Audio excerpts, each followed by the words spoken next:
আজ মুর্শিদাবাদ জেলায় বহরমপুর লোকসভা কেন্দ্রে নির্বাচনের দিনে বহরমপুর লোকসভার তৃণমূল প্রার্থী ইউসুফ পাঠান বিভিন্ন এলাকায় বুথে বুথে পৌঁছায়।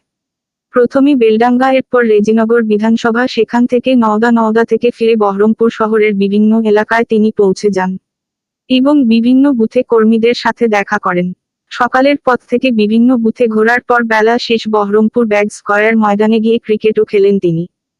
नहीं, मैंने ये बात अभी सुनी है, आपने भी सुनी हो, यहाँ पे कुछ लोगों ने भी बताया, तो मैं भी एडमिनिस्ट्रेशन से भी बात करता हूँ कि क्या चीज़ हो रही है, तो उसके ऊपर काम किया जाए। देखिए, एक्सपीरियंस मेरा बहुत अच्छा है और लोगों का जो एक्साइटमेंट है वो देख के भी बहुत अच्छा लग रहा है कि वो अवेयर है कि किस तरह से उनका जो ताकत है उसको इस्तेमाल करना है और लोग वोट कर रहे हैं, तो ये देख के अच्छा लग रहा है। बहुत आशावादी हूँ, मुझे बहुत उम्मीद है और मुझे बहुत कॉन्फिडेंस है कि हम लोग यहाँ पे जीतेंगे।